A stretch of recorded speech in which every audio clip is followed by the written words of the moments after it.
apa yang Allah kehendaki. Tenang hidup. Gak ada satupun hamba yang bisa mendatangkan manfaat untuk dirinya, juga mudarat untuk dirinya, illa masya Allah, kecuali apa yang Allah kehendaki. Walau kuntu a'lamul ghaib,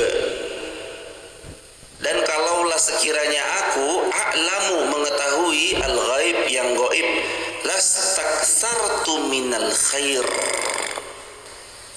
niscaya aku akan lebih pro pada buat yang baik-baik. Wa ma massaniyas su, dan niscaya aku tidak akan tertimpa bahagia karena aku tahu yang gaib kok. Mohon maaf, aku tidak akan tertimpa musibah karena aku tahu kok yang gaib. In ana illa nadhir wa basyirun liqaumi yu'minun, melainkan aku hanyalah pemberi peringatan dan kabar gembira kepada kalian, kepada kaum-kaum yang beriman yang mau mengambil pelajaran.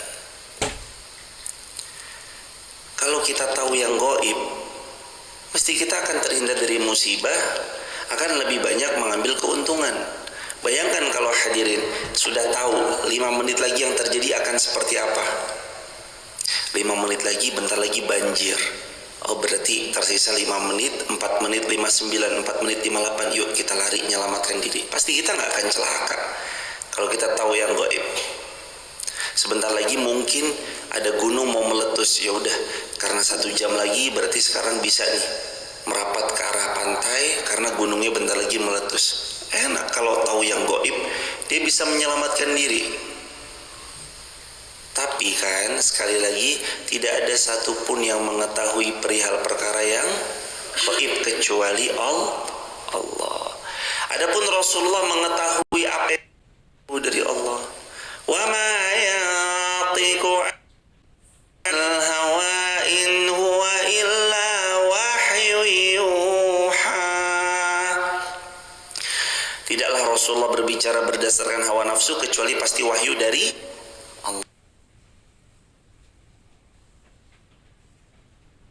Wahyu dari Allah Subhanahu wa ta'ala.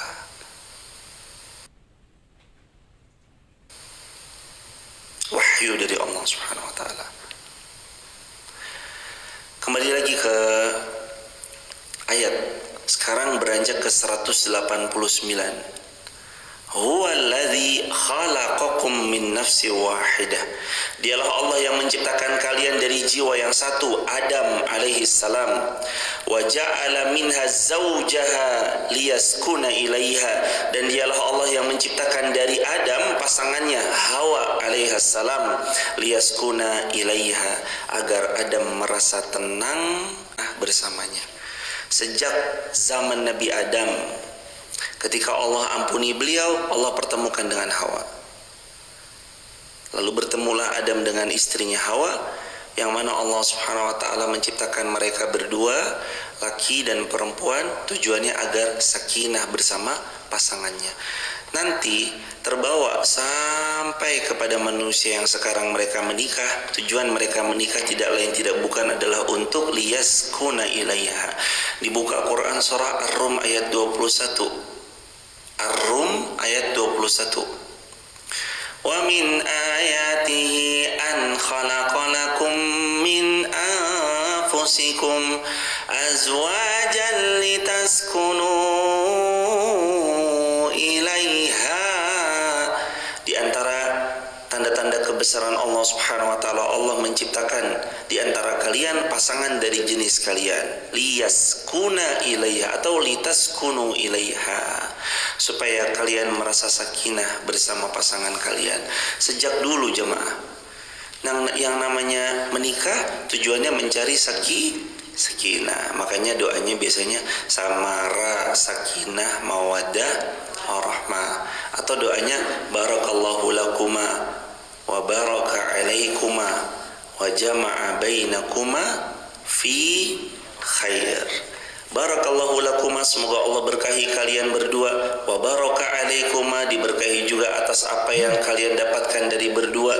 Wa jama'a bainakuma, dan kalian senantiasa dikumpulkan fi khair, di atas kebaikan. Doanya yang baik-baik. Nikah bukan tujuannya untuk saling menyakiti, saling melukai. Nikah bukan tujuannya untuk mengutamakan ego, tapi menikah untuk saling menghargai, saling mencintai, saling menyayangi, saling menghormati. Istri, terima kasih sudah berjuang sejauh ini, memperjuangkan bagaimana suaminya berproses. Suami, terima kasih sudah mengayomi, bertanggung jawab, jadi suami teladan dalam rumah tangga, menjadi suami yang senantiasa memberi ketenangan hati pada seisi rumahnya. Saling. Nabi Adam bertemu Hawa, tujuannya adalah Allah berfirman di ayat ini, liyaskuna ilaiha, agar keduanya saling merasa tenang satu sama lain. Seperti itu jugalah semua manusia yang berumah tangga. Gak ada tujuannya berumah tangga kok untuk merusak satu sama lain. Gak. Tujuan rumah tangga untuk saling menjauh dari Allah. Tidak. Rumah tangga rumusnya segitiga. Suami, istri. Allah ada di paling tinggi. Kalau seorang suami dan istri makin jauh dari Allah, Allah, suami, istri. Segitiga gini. Ini suami dan istri, kalau mereka makin mendekat kepada Allah, ketemu mereka di sini, Allah menjadi cinta yang paling utama dalam rumah tangga, nyaman tuh rumah tangga. Tapi kalau suami tetap menjauh dari Allah, yang harusnya di sini suami istri, dia menjauh di sini. Istrinya juga makin jauh dari Allah, istrinya di sini. Akhirnya mereka akan mendapat kegelisahan, tambah gelisah di rumah tangganya. Dan pondasi paling utama di antara sosial masyarakat itu kan keluarga. Pola pendidikan keluarga menentukan si anak. Mekanisme orang tua mengajari, mendidik, menentukan gimana anak. Makanya sampai ada falsafah pepatah itu, buah jatuh gak jauh dari pohonnya. Anak teriak-teriak, boleh jadi kitanya, orang tuanya suka teriak-teriak. Anaknya mohon maaf bicara yang kurang pas. Salah satu kemungkinannya di rumahnya dia sering mendengar kalimat yang kurang pas. Karena orang tua punya peran luar biasa di sini jemaah terhadap kualitas pendidikannya anak. Walaupun sekali lagi nanti anak kita pergi berkawan, ketemu kawannya bisa terpengaruh, ketemu lingkungannya bisa terpengaruh, kebawa arus bisa kepengaruh. Tapi mudah-mudahan kita selalu mendoakan Rabbi habli minas salihin. Semoga Allah jadikan anak cucu kita keturunan yang salih-salihah. Falamma taghasyaha hamalat hamlan khafifan famarrat bih. Teruslah dia merasa ringan. Falamma asqalat, sampai kandungannya semakin berat, da'awallahu rabbahuma, keduanya bermohon kepada Allah, yakni Tuhan mereka, la in ataitana, jika engkau memberi kepada kami salihan, anak yang salih, lanakunanna minasyakirin, kami pasti menjadi hamba yang bersyukur. Yang diminta sama orang tua tuh sejak zaman Nabi Adam, Nuh, Idris, Nuh, Hud, Saleh, sampai Nabi Ibrahim, sampai Nabi Nuh, sampai Nabi Musa, sampai Nabi Isa, sampai Nabi Muhammad SAW. Jadi semua permintaan para nabi itu ada penerus salihan, yang salih. Yang diminta tuh anak yang salih. Belum dulu anak yang kaya raya, itu bonus. Belum dulu anak yang berkuasa, itu juga bonus. Belum dulu anak yang tampan, cerdas, itu bonus. Tapi doanya, defaultnya, Rabbi habli minas salihin. Itu doanya Nabi Ibrahim, diabadikan dalam Quran surah As-Saffat ayat 100. Rabbi habli minas salihin, ya Allah anugerahkan kepada kami anak cucu keturunan yang salih. Nabi Adam sudah berdoa, da'awallahu, mereka berdoa kepada Allah, rabbahuma, yang adalah Tuhan mereka berdua, artinya Adam dan Hawa. La in ataitana salihan, ya Allah anugerahkan untuk kami anak cucu keturunan yang salih. Jadi aneh kalau kita hari ini berdoa minta selain kesalihan tuh aneh.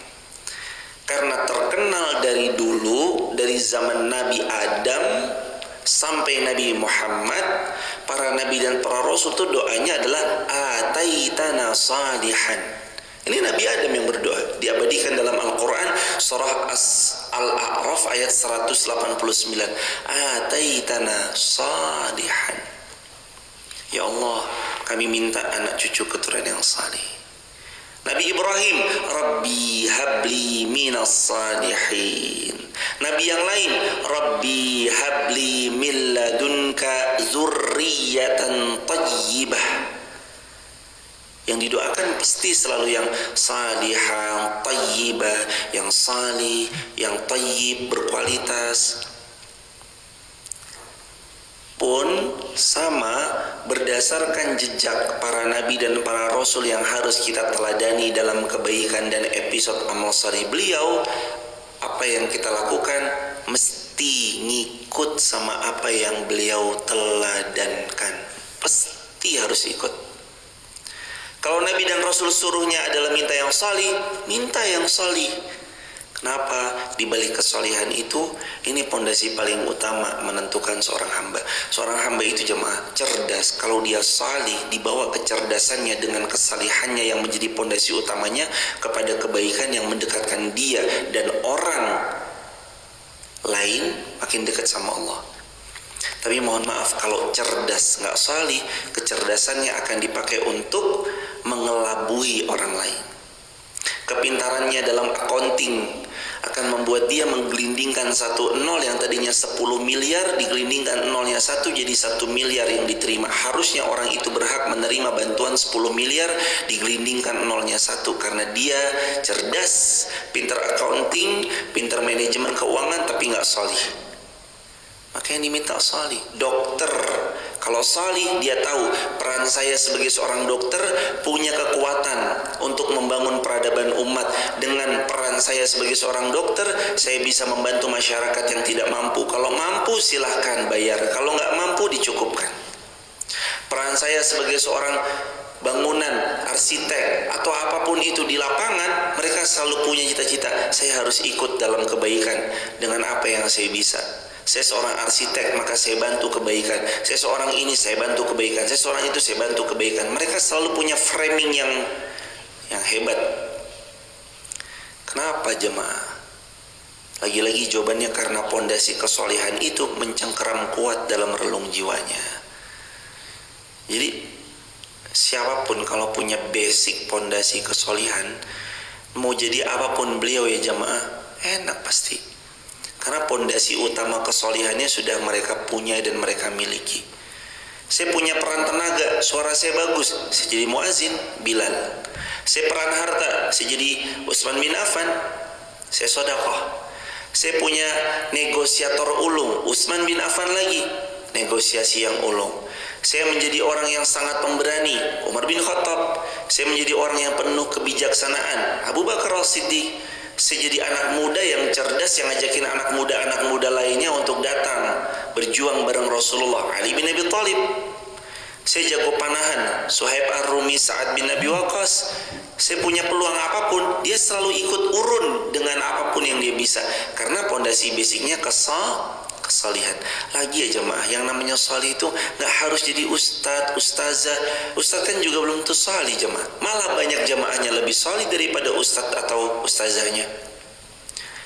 Kami selalu berpandangan kalau yang di hadapan kami insya Allah amalnya lebih banyak, ilmunya lebih banyak, pengalaman beramal solihnya lebih luas, jariahnya sudah tertanam lebih banyak. Sedangkan kami nggak punya apa-apa. Makanya sebenarnya saya yang diajarin jamaah. Kemarin di Elena saya bilang pas ngaji Rabu pagi, pas Elena, saya tuh bukan ngajar di sini jamaah, saya belajar dari jamaah. Saya mau datang jam 8 kurang 10 saya datang, tapi jamaah udah datang dari jam berapa? Jam 7 pagi. Jamaah di Elena udah datang dari jam 7 pagi. Saya mah datang jam 8 kurang 10. Beliau yang ngajarin saya arti semangat. Wa hirsun wa ijtihadun wa dirhamun wa suhbatu ustazin wa tulu zamanin. Beliau yang ngajarin saya arti hirsun, semangat, wa ijtihadun, sungguh-sungguh. Datang bawa kitab, bawa catatan, udah siap banget. jamaah ini nggak ada di kitab, tambahin ya, tambahin surah sekian, ayat sekian, ditulis itu. Saya belajar dari beliau. Sama kepada jamaah pun saya belajar dari jamaah. Wajtihadun arti kesungguhan. Wadirhamun, saya diajari lagi-lagi sama jamaah. Ada yang datang ngangkot, kan kelihatan ya dari kaca, kita datang jam 8 kurang 10, jam 7.50. Kadang kan ada yang naik hijet turun dari angkot, kadang ada yang ngebis, kadang ada yang dari Banjarnegara, kadang ada yang dari Temanggung, dari Jogja datang, kadang-kadang turun dari angkot hijet. Itu kan dirhamun, dia mengorbankan dirham, hartanya untuk sebuah ilmu di pagi harinya. Lagi-lagi saya diajarin sama jamaah. Suhbatu ustazin, betapa respectnya beliau, kadang menyimak mendengarkan. Kami menyampaikan, beliau rendah hati sekali, ngangguk. Padahal di depan kami ada seorang yang powernya luar biasa, kedudukannya lebih tinggi, jabatannya lebih tinggi, gelarnya lebih banyak, keilmuannya lebih banyak, amal soleh tanaman jariah-jariahnya kalau sedekah merem, udah bukan puluhan juta lagi belajar. Nah, pondasi ini jamaah nih, pondasi keimanan yang membuat seseorang menjadi seperti itu, rendah hati, nggak sombong, mudah berderma, mudah mengerahkan tenaganya di bidang apapun untuk agama Allah. Itu jemaah. Lagi-lagi yang diminta, ataitana salihan, ya Allah berikan untuk kami anak cucu keturunan yang salih. Kalau belum nikah boleh nggak doa kayak gitu? Sangat harus. Bahkan Ustaz, kalau saya belum nikah saya doa kayak gitu boleh nggak? Boleh, harus. Bahkan ada seorang ulama ditanya, wahai syekh, wahai guruku, sejak kapan aku mendidik anakku? 4 tahun? Tidak. Syekhnya jawab, enggak. Sejak kapan aku mendidik anakku, wahai syekh? 2 tahun? Sudah terlambat. 2 tahun terlambat? Oh, berarti kalau gitu sejak ia baru pertama kali lahir ke dunia, terlambat. Sejak kapan, wahai syekh? Dalam kandungan ya berarti kalau gitu, terlambat. Kamu mulai mendidik anakmu sejak kamu memilih siapa ibunya. Bayangin, sejak pertama kali milih siapa ibunya. Orang tuh pandangannya jauh sekali jemaah. Jauh jemaah. Bukan pandangan yang kecil. Jadi mendidik anak kita tuh bukan dari 4 tahun, 3 tahun, 2 tahun, setahun. Itu udah terlampau jauh. Mulai mendidik anakmu sejak engkau memilih siapa calon ibunya.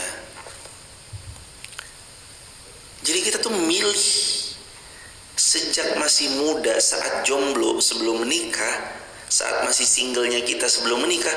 Disitulah sejak pertama mulai mendidik anak, mulai dari memilih siapa ibunya. Siapa ibunya? Siapa nanti yang mendampingi anak kita? Calon mantu kita nih siapa? Dari situ ternyata jemaah. Jadi wajar kalau sejak pemilihan basic bahan yang dipakai sudah kuat, bangunan ketika ditancapkan, dicor kuat. Karena besi, beton, bajanya besi kualitas terbaik, beton kualitas terbaik, baja kualitas terbaik, jumlah besaran dan bobot berat terbaik, dia jadi bangunan yang kokoh lagi kuat. Ternyata ulama tuh pandangannya jauh jemaah. Kita didik anak bukan dari 4 tahun, ketinggalan udah. Bukan 3 tahun, tinggalan udah. Mulai dari memilih siapa calon ibunya. Termasuk kalau perempuan berarti jawabannya mulai dari memilih siapa calon ayahnya. Udah ketahuan dari situ hadirin. Masya Allah, tabarakallah. La in ataitana salihan, ya Allah, anugerahkan kepada kami berdua. Adam dan Hawa berdoa kepada Rabbnya Allah, ataitana salihan, anak yang salih. Meskipun lagi-lagi ya jamaah, tidak semua doa akan sesuai dengan seperti yang kita pinta. Sekali lagi, tidak semua doa akan sesuai seperti yang kita pinta. Yang dipinta anak solihah. Tapi kita dengar ada kisahnya Nabil dan Habil. Yang satu menghilangkan nyawanya yang satu, dan itulah sumber pertama dosa besar setelah syirik, pembunuhan. Dihilangkan nyawa saudaranya. Dosa besar pembunuhan pertama yang terjadi antara Qabil dan Habil. Dosa besar pertama yang terjadi itu. Walaupun kita sudah berdoa, kadang ujian itu pasti ada. Dari anak, dari keturunan, pasti ada ujian. Anak mantu mungkin ada ujian. Ya udah, jalani, nikmati, syukuri. Jalani, nikmati, tetapi syukuri, ridhoi. Karena bagaimanapun apa yang terjadi semua atas kehendak Allah. La nakunanna minasyakirin. Kenapa harus jalani tetapi ridhoi, syakirin, syukuri? Mau gimana pun anak kita nih, kalau nikah lebih aman, lebih terjaga, artinya dia nggak zina. Dia udah punya suami, dia nggak zina. Kalau dia sendiri rentan, khawatir, takut-takut terjerumus, takut-takut ini, takut-takut itu. Kalau udah nikah, aman. Lebih banyak bersyukurnya kita. Pegangan tangannya pahala, berpelukannya dengan suaminya berpahala, dan seterusnya berpahala. Bersyukur. Makanya jangan sampai mohon maaf, zina murah, menikah mahal. Jangan sampai. Akhirnya orang lebih milih nauzubillah berzina karena murahnya daripada menikah. Nauzubillah semua nauzubillah. Anak-anak kita yang dirasa udah, anakku kayaknya udah waktunya, nikahin jemaah. Jangan sampai kita bilang nanti ya nunggu ijazah dulu S1. Siapa yang jamin anak kita apakah pasti bakal sukses kalau nikah ketika dapat gelar ijazah S1-nya? Belum tentu. Kalau emang dia lulus SMA terus dia kuliah semester 1 ada ganjelan, mama papa kayaknya aku mau nikah, udah butuh biologisnya, nikahin hadirin, gak usah nunggu lama, nikahin. Gak usah nunggu ntar ya ijazah dulu. Menikah, tulis di kolom komentar teman-teman, menikah butuh bismillah, bukan ijazah. Menikah tuh modalnya bismillah, bukan modal ijazah. Lagi-lagi kan cerita yang berulang-ulang. Nanti kalau kuliah nikah, anaknya mau dikasih makan apa? Makan batu. Saya nikah semester 5, lagi kuliah, umur 21 tahun. Laki-laki 21, nikah, kuliah semester 5. Tetangga nyibir, nyampe aja omongan ke ayah dan ibu saya, Mas Irfan, Pak De, Bude, kok masih kuliah mau dinikahin? Nanti istrinya bohong dikasih makan batu. Alhamdulillah, dari awal nikah 2015 sampai sekarang istri saya makannya segomogono. Bukan batu jemaah, makan segomogono, nasi, tempe kemul. Nggak ada tuh ceritanya menikah kuliah hancur kuliahnya. Tergantung. Nah, kalau nikahnya karena Allah, tujuannya karena Allah, menikah saling menguatkan. Ini kadang harus mohon maaf sekali lagi jamaah, harus dibongkar mindset bahwa harus nunggu ijazah. Harus dibongkar mindset nunggu ijazah S1 dulu baru menikah. Lah emang sukses, jaminan sukses kalau udah punya ijazah. Siapa bilang ijazah yang diraih jaminan kesuksesan dalam hidup? Pasti mampu beli rumah, pasti mampu nyaman, mampu finansial dan lain-lain. Gak ada. Ijazah adalah tanda bahwa kita pernah belajar. Pernah SMA kasih ijazah, pernah S1 kasih ijazah, pernah S2 kasih ijazah. Kalau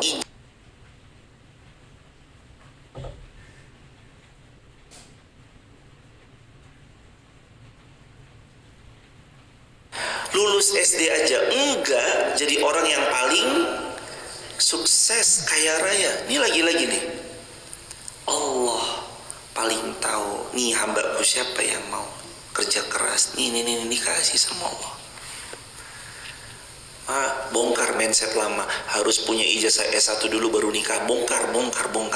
Anak kita kalau biologisnya udah butuh, bismillah, ayo nak bapak cariin, ayo nak mama cariin. Karena hari ini loh jemaah, orang mau ngapa-ngapain lewat sosial medianya bisa loh, ngechat terus dia gimana. Apalagi penginapan murah harganya, apalagi mereka punya duit, muda, ganteng, punya uang. Wah, ujiannya berat sekali. Allah sebaik-baik penjaga untuk beliau, tapi kita bismillah, ikhtiarkan, doakan.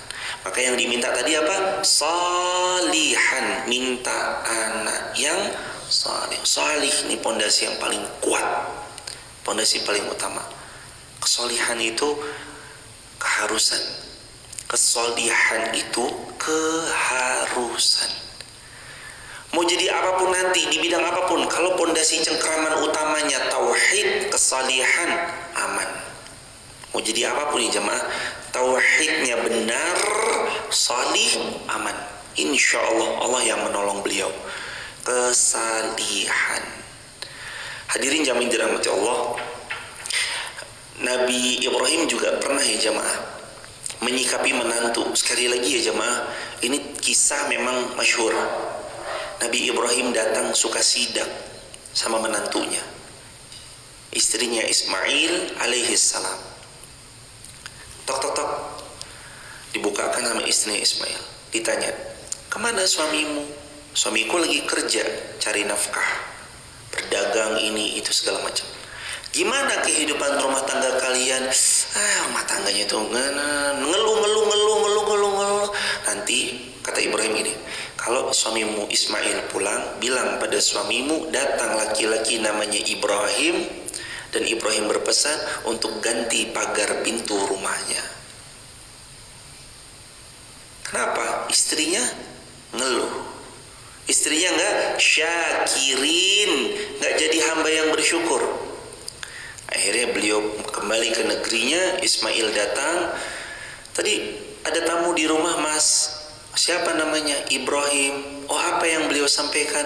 Agar engkau mengganti pagar pintu rumahmu. Oh, ketahuilah bahwa dia adalah ayahku, dia seorang nabi utusan Allah, dan dia dan dia datang untuk memberitahu kepadaku agar aku mengganti pagar rumahku, artinya aku menceraikanmu. Kenapa? Karena hidup gak pernah bersyukur. Gak layak sekali hidup gak pernah bersyukur, padahal banyak nikmat yang bisa kita syukuri, tapi kok gak pernah bersyukur. Dan ini juga kondisi seorang istri. Pahami baik-baik, siapapun yang nonton tayangan ini, ajak suaminya ikut nonton juga. Tapi kalau teman-teman seorang istri, pelan-pelan belajarlah mensyukuri apapun yang suami kita bawa ke meja makan rumah kita. Syukuri dulu. Hal kecil yang disyukuri penuh dengan rasa syukur yang besar, itu tuh ngundang hal besar datang. Gini jemaah, ini tempe kemul segono-gono, syukuri aja. Alhamdulillah ya Allah, alhamdulillah ya Allah. Dia tuh bersyukur nggak nunggu hal besar datang. Dari yang kecil bersyukur, nikmati, syukuri, nikmati, syukuri. Hal besar tuh datang jemaah. Jadi kalau yang kecil disyukuri itu, ini yang kecil tuh ngundang yang besar. Sebagaimana Allah berfirman, la in syakartum la azidannakum. Kamu bersyukur deh, la azidannakum. Aku jaminkan kesyukuranmu membuat aku menambah nikmatku padamu. Mau tahu gimana rumus ditambahnya nikmat dalam hidup? Bersyukur. Punya apa sekarang? Syukuri dulu. Ngontrak rumahnya, syukur aja dulu. Punya sepeda kumbang, syukuri aja dulu. Punya motor sudah tahun-tahun lama, syukuri aja dulu. Punya sekian, syukuri aja dulu. Syukur itu tuh ngundang jemaah, ngundang yang datang berikutnya. Syukur jemaah. Masya Allah, tabarakallah. Ini peran besar luar biasa nih jemaah. Bersyukur pada Allah. La in ataitana salihan lanakunanna minasyakirin. Karuniai kami anak yang saleh ya Allah. Kami akan terus bersyukur padamu apapun yang terjadi ya Allah. Itu kesalihan sebagai pondasi keturunan. Falamma atahuma salihan, maka setelah Allah memberi kepada Adam dan Hawa anak yang salih, ja'ala lahu syuraka fima atahuma. Mereka menjadikan sekutu bagi Allah terhadap anak yang telah dianugerahkan kepadanya. Fata'alallahu amma yusyrikun, maka maha tinggilah Allah dari apa yang mereka persekutukan. Ayusyrikuna ma la yakhluqu syai'a wa hum yukhlaqun. Mengapa mereka menyekutukan Allah yang tidak dapat menciptakan sesuatu padahal mereka justru diciptakan oleh Allah Subhanahu wa taala? Inilah yang membuat salah satunya hal yang Allah paling tidak sukai adalah mensekutukan Allah Subhanahu wa ta'ala.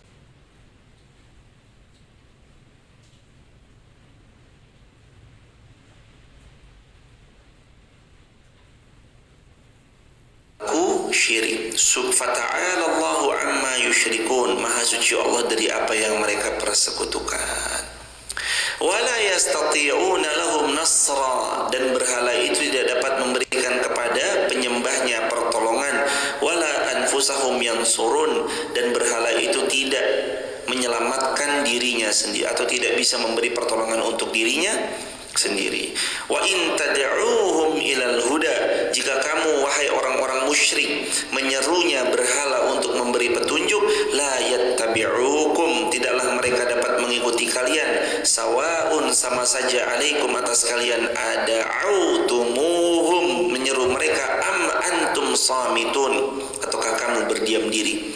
Innalladzina tad'una min dunillah, orang-orang yang kamu seru dari selain Allah, ibadun, adalah makhluk, amsalukum, serupa dengan kalian. Dan anak cucu keturunannya ada yang berbuat syirik, anak cucu keturunannya ada yang membunuh, dan itu dosa besar pertama yang sebagai pengingat untuk kita. Apa yang kamu sembah, berhala-berhala yang anak cucu Adam sembah, itu sama seperti kamu. Mereka ciptaan Allah juga. Ada yang menyembah kepada selain Allah, bentuknya berupa pohon, api, angin, matahari. Itu mereka semua makhluknya Allah. Fata'ala Allahu amma yusyrikun, maha suci dan maha tinggi Allah dari apa yang mereka sekutukan. Memang kalau kita fikir secara logika ya jamaah, sekali lagi, gak mungkin apapun terjadi, tumbuh, netas, atau apapun itu ya, kandungan jadi mengandung, itu dengan sendirinya tuh tercipta tuh gak mungkin. Ini ya jemaah, gigi kita aja Allah cipta tuh persis kayak cobek sama ulekannya. Cobek sama ulekannya. Ini ulekannya kan, cobek yang buat ngerus sambel. Gigi kita coba diperiksa deh, ini bawahnya, atas bawah, atas bawah, itu memang Masya Allah. Coba dibayangin, siapa tuh yang mengizinkan gigi kita sesempurna itu, seperti cobek sama tutupnya. Ketika makanan masuk kayak diulek gitu cuma. Siapa yang menciptakan itu? Allah Subhanahu wa ta'ala. Bisakah manusia menciptakan yang semisalnya? Enggak. Tapi kan bisa ditambal, ada gigi palsu, ada ini, ada itu, ada ini, ada itu. Sebaik-baiknya manusia mencipta sesuatu, tidak akan pernah sesempurna ciptaan Allah. Baru gigi, satu gigi sakit, kelar jemaah. Satu gigi, udah jangan ramai, berisik banget nih sakit gigi nih. Wah, udah kayak gitu jemaah. Baru gigi sakit aja, aduh Masya Allah, puyeng, gak enak, gigi sakit aja rasanya gak enak jemaah.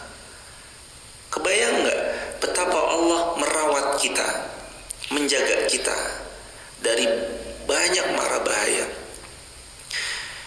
Kan makin tua kita makin kaya. Kok bisa makin tua makin kaya?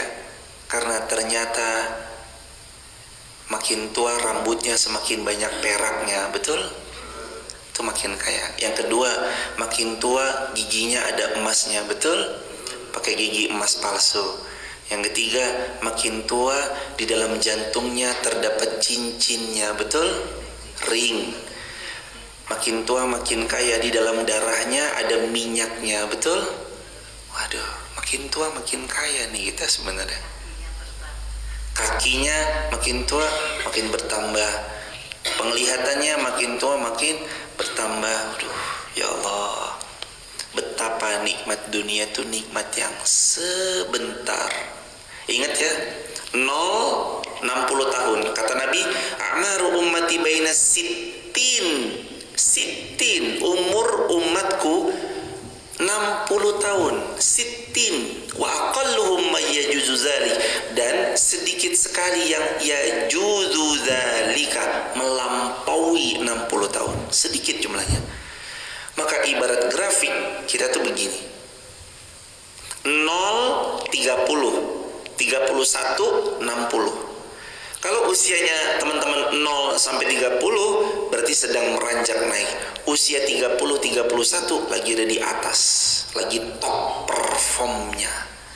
32 udah mulai, 33, 34, 35, 36, 40, 50, 60. Semakin menua semakin turun kebugaran fisik, penglihatan, pendengaran telinga.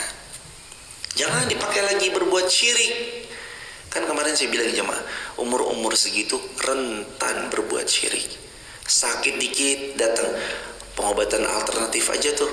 Begitu datang ke pengobatan itu ternyata ini harus pindahin sakitnya ke kambing. Ingat nggak cerita saya kayak gitu? Oh iya, nanti saya beli kambing di pasar Wonolelo. Oh nggak boleh, kambingnya maharinya harus dari kami. Berapa seekor? 32 juta. Ya, udah ketahuan itu mah jemaah. Atau dipindahin ke dalam kelapa, kelapanya dibelah, ada pakunya, penitinya. Itu gimana ceritanya jemaah? Sakit dengan gampangnya. Ini emang bisa begitu? Coba pindahin dia sakitnya. Ada lagi yang pakai cincin ini mas, jaminan mutu, jenengan pakai cincin ini sebulan nggak mati 2 miliar. Lah, kalau emang cincin itu nggak mati sebulan 2 miliar, kenapa dijual? Kenapa nggak pakai sendiri jemaah? Kadang-kadang emang itulah kenapa orang itu disebut orang pintar, karena yang datang tidak pintar. Disebut paranormal karena yang datang orang yang tidak. Ya habis percaya kayak gitu-gitu tuh kadang juga harus dicermati juga lah. Kita nih udah senja jemaah. Kalau berobat ya berobat yang habbatus sauda tuh loh, kata Nabi, habbatus sauda dawaun likulli da'in. Makan minum habbatus sauda, karena di habbatus sauda kata Nabi Muhammad riwayat Bukhari, dawaun adalah obat, likulli da'in pada penyakit semuanya, illal maut kecuali kematian. Emang nggak bisa dicegah. Sebelum kematian ada fase namanya penuaan. Itu nggak bisa dicegah tuh. Mau sebanyak apapun di sini kasih skincare mahal, laser segala macam, bisa menunda. Ya, mencegah tua tidak. Dia bisa muda, ya, mencegah tua tidak. Tidak satupun di antara kita ada yang bisa mencegah penuaan. Bisa Ustaz operasi plastik umur 60 seolah seperti terlihat gadis ABG 17 tahun. Iya, wajahnya dioperasi bisa, onderdil dalamnya nggak bisa diganti, udah keropos tulangnya, persendiannya. Udah, saya udah mulai sadar sejak kemarin main bola cedera. Sejak itu saya sadar udah, ini sudah warning dari Allah. Ayo Irfan, hidupmu tuh gak lama, wes siap-siap, ayo. Itu udah warning tuh sebenarnya tuh. Maka jamaah bersyukur kalau kaki masih bisa dipakai lari, main bola, tangan masih bisa digerak-gerakin. Yuk beramal soleh, ayo yuk. Tahu kan kemarin nikmatnya kayak apa? Kakinya bisa enak banget nendang, pakai buat beramal soleh banyak-banyak tuh. Pengingat. Itu yang tiba-tiba nyesek, sesek, ternyata ayo dilonggarin sedikit, ada dipasang di sininya. Udah, ayo. Bentar lagi, nggak lama. Kalau ini ntar semua sudah kita punya pun akan kita tinggalkan. Setelah ditinggalkan, ada dua pilihan. Imma jannah awin nar. Masuk surga atau sebaliknya. Nah, surganya Allah, nikmatnya lebih nikmat dari ini semuanya. Wah, lebih indah, lebih bagus, lebih nikmat, lebih powerful dari semua yang hari ini kita rasa. Siap-siapnya dari sekarang. Innal ladzina tad'una min dunillah ibadun amsalukum. Itu berhala yang kamu sembah selain Allah, ibad, ya dia juga makhluk. Amsalukum, sama seperti kalian. Fad'uhum falyastajibu lakum in kuntum shadiqin. Ya kalau kamu masih mau nyembah berhala, berdoa aja sama dia. Minta sama berhala itu. In kuntum shadiqin, kalau kamu orang-orang yang benar. Bisa gak dia ngabulin apa yang kamu pinta? Bisa gak dia menepati apa yang kamu inginkan? Bisa gak dia memberi apa yang kamu selalu idam-idamkan? Pasti gak bisa. Namanya juga berhala, gak bisa. Ingat gak waktunya Nabi Ibrahim masuk ke dalam satu berhala, banyak di situ dalam berhala, dihancurin semua berhala-berhala yang kecil, lalu kampaknya dikalungkan kepada berhala yang paling besar, dibiarin nggak hancur kecuali yang besar. Ditangkap Ibrahim, kamu yang hancurin ya? Kata Ibrahim, tanya saja kepada berhala yang paling besar, bukankah dia yang megang kampak yang paling besar? Kata mereka, fabuhital ladzi kafar, makin ingkar kekufurannya. Mereka bilang, mana bisa berhala yang besar ini berbicara? Dia kan gak bisa bicara. Kata Ibrahim, sudah tahu gak bisa bicara, sudah tahu itu berhala kamu yang buat sendiri. Kenapa kamu buat sendiri, pahat sendiri, sembah sendiri, padahal dia gak bisa bicara, dia gak bisa mendatangkan manfaat, tidak pula memberi madarat. Kenapa kamu minta sama dia? Fabuhital ladzi kafar. Kurang lebih bahasanya kan sama seperti bahasan-bahasan para raja-raja yang ingkar. Salah satunya kata-kata Namrud yang itu. Kata-kata mereka juga sama. Kemudian mereka yang kufur makin ingkar. Kamu nih. Padahal udah diingetin jemaah, jangan syirik. Sumber datangnya kebinasaan, salah satu pintunya syirik. Itu sumber kebinasaan tuh salah satunya adalah syirik. Syirik tuh. Terjadi satu malapetaka, ujian, musibah di satu wilayah, syirik. Kita diingatkan tahun 1955 tentang satu dusun gak jauh dari Wonosobo, Dukuh Legetang, yang dibinasakan. Diceritakan ada molimo, ya madon, mendem, madat dan semuanya berbuat kerusakan. Ya judi, mencuri, berzina, mabuk dan segala macam-macamnya. Allah binasakan, seperti terpotong satu gunung ditimpakan kepada satu dusun tersebut. Blur. Kalau ada perbuatan maksiat, ini buat perangkat manapun dan yang siapapun yang menonton, kalau merasa menjadi perangkat di sebuah desanya, orang yang berkuasa, kalau tahu ada maksiat, bisa rubah dengan power tangannya, rubah. Kalau nggak bisa, lisan, ceramah, tausiah, nasihat. Kalau nggak bisa, hati, ingkari dengan hati. Wadzalika adaful iman, itulah selemah-lemahnya iman. Kalau ada maksiat, jangan jadi yang backup maksiat itu.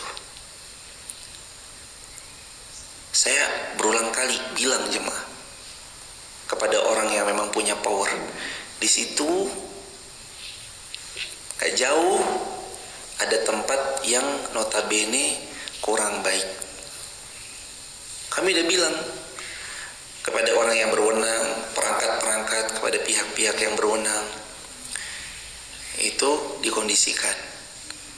Karena di sini pondok, nggak jauh dari pondok ada tempat yang kurang pas. Kami cuma ngingetin aja. Nanti perangkat yang mau bersikap seperti apa, semoga Allah berkenan membukakan hatinya untuk meniadakan tempat-tempat yang membuat murkanya Allah itu datang. Karena bahaya sekali jemaah. Bahaya sekali kalau satu wilayah, gak jauh dari wilayah itu ada sesuatu yang membuat Allah murka. Ada tempat ini, tempat itu, wala'iyadzubillah. Bahaya sekali itu. Harus diingetin. Karena kalau datang musibah, kadang yang menimpa bukan cuma orang itu, tapi bisa satu wilayah. Kan kemarin kita bahas juga Al-A'raf. Lau ahlal qura amanu wattaqau lafatahna alaihim barakatim minas samai wal ard. Kalau satu penduduk negeri amanu beriman, wattaqau bertakwa, lafatahna alaihim pasti dibukakan oleh Allah barakatim minas sama, berkah dari langit wal ard, dan berkah dari bumi. Bumi, langit kalau udah berkah, aman jemaah. Langit berkah, bumi berkah, hidup aman jemaah. Tapi kalau ada maksiat, sumber malapetaka. Ingat kemarin, zalim adalah sumber apa kemarin? Oh iya, kezaliman adalah sumber datangnya azab. Dosa sumber datangnya malapetaka. Kezaliman sumber datangnya azab. Tulis di kolom komentar, zalim sumber azab, dosa sumber malapetaka. Malapetaka itu datang karena berbuat dosa. Hati-hati ya Allah. Ayo jemaah saling backup, ngingetin. Kita yang juga diberi kuasa, jangan malah membackup hal-hal yang kurang pas. Diberi kuasa, jangan membackup hal-hal yang gak baik. Jangan. Diberi kekuasaan, amalkan yang baik. Begitu hadirin. Barakallahu fiikum. Kemudian, alahum arjulu yamshuna biha. Apakah mereka memiliki kaki yang untuk berjalan? Am lahum aidin yabtishuna biha. Apakah mereka punya tangan yang memegang dengan erat? Am lahum a'yun. Apakah mereka punya mata yubsiruna biha yang bisa melihat dengannya? Am lahum adhanun yasma'una biha. Apakah mereka punya telinga yang bisa mereka mendengar dengan telinga itu? Qulid'u syuraka'akum summa kiduni fala tunzirun. Panggillah sekutu-sekutu kalian, lalu lakukanlah tipu daya kepadaku, dan jangan kamu tunda lagi. Ditantang sama Allah. Ditantang sama Allah. Apa yang kalian persekutukan, panggil, suruh lawan aku, buat tipu daya kepadaku. Jangan pernah ditunda. Ayo sekarang lakukan. Kalau kamu benar, Allah nantang gak main-main jemaah. Kalau memang kita benar, panggil sekutu-sekutu kalian, sini, bawa ke Allah. Lalu Allah akan memperlihatkan yang mana yang hak, yang mana yang batil. Ternyata mereka gak bisa apa-apa. Yang mereka selama ini sembah, ternyata gak bisa mendatangkan manfaat wala mudarat. Mereka tidak lain hanya mengikuti persangkaan hawa nafsu dan persangkaan-persangkaannya syaitan. Mereka cuma ngikutin prasangka-prasangka hawa nafsu mereka aja. Orang kalau jujur bertauhid pasti. Jujur dia bertauhid pasti. Dia mengetahui bahwa semua ada yang menciptakan, Allah. Ada yang membuatnya, Allah. Dari, mohon maaf, sperma masuk ke rahim menjadi janin dan seterusnya sampai dilahirkan setelah 9 bulan 10 hari dalam kandungan. Itu Allah. Dari telur dierami selama 20 sekian hari, menetas jadi anak ayam membesar, bertelur lagi. Siapa yang membuat mekanisme itu? Allah. Dari biji ditancap ke tanah, dia tumbuh, daunnya rimbun, berbunga, berbuah, buahnya ranum dipetik, bisa berenergi, bergizi. Siapa yang membuatnya? Allah. Orang kalau sadar, dia ngelihat pohon pisang aja bisa bertauhid jiwanya jemaah. Ngelihat pepaya aja bisa bertauhid. Ngelihat duren bisa bertauhid orang. Kok